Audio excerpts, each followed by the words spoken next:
Everyone in this auditorium has at some point today turned on a tap and received clean, potable water delivered instantly.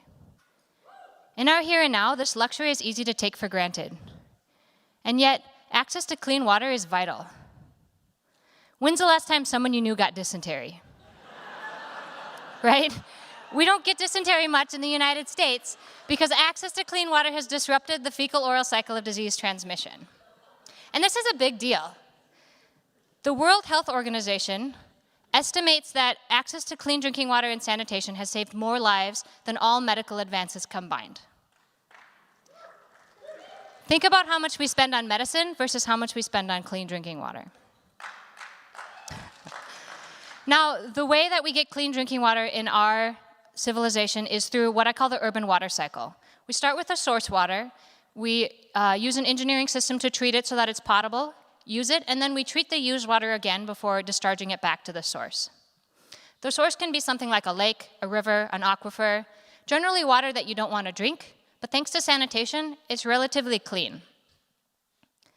We can then take this source water into an engineered system where we use physical and chemical processes to remove the types of things that might make you sick.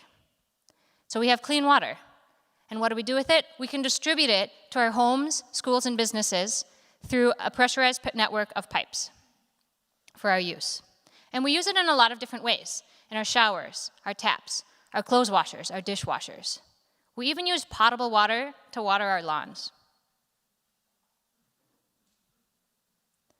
Now, once the water is used, it's got poop and other stuff in it, and we collect it and we send it to a wastewater treatment plant, which is another engineered system where we can treat the water, and we remove all of the unsavory things for discharge back to the source, and the cycle begins again. Because at the molecular level, water is water, no matter where it's been.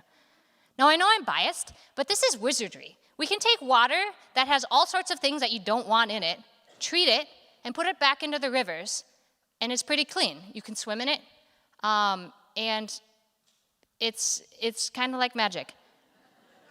How much would you pay to have someone take all of your poop and stuff away? It turns out I pay about $12 a month. And this is a screaming good deal. For the price of 2 burritos, my city will take away a month's worth of wastewater. Think of all the stuff that goes down your drain. I don't even have to carry it to the curb in buckets.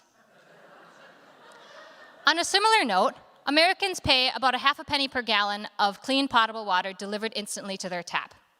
If I were to go on Amazon Prime now and buy a gallon of water, it would cost about 200 times this much, and it would take about 2 hours to get to my house. Now, the reason that these services are so cheap to the consumer today is because a lot of the investment happened in the early 20th century in an age of increased investment in infrastructure. But these systems are wearing out. They're getting old. Every couple of years, the American Society for Civil Engineers puts out a report card for infrastructure. Water and wastewater systems get a D. And they estimate that we need about $200 billion of investment in the next 20 years just to keep the systems running as they are now. And frankly, we've got other problems with water. Water scarcity.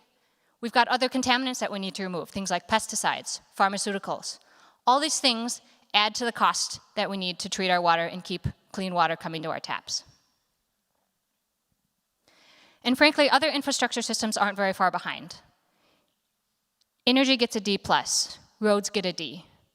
As our infrastructure degrades, we'll see things like more common brownouts, less reliable drinking water, longer commute times. We need to invest in our infrastructure, and we need to invest in it now. The longer we wait, the more it's going to cost. Now, you might ask, how do we do this? I think this starts with awareness. What if we taught every high schooler in Minnesota about the infrastructure systems that make our civilization work? The power grid, the transportation network, the urban water cycle. Now, I don't think everyone needs to know exactly how these systems work, but I think there's benefit in knowing that there are systems there that do work, and that it takes investment to keep them working. I have a 4-month-old daughter, and I find myself thinking about the future a lot. I hope that she and her generation also have the luxury of clean, potable water at their taps. But I know they won't have the luxury of taking it for granted. Thanks.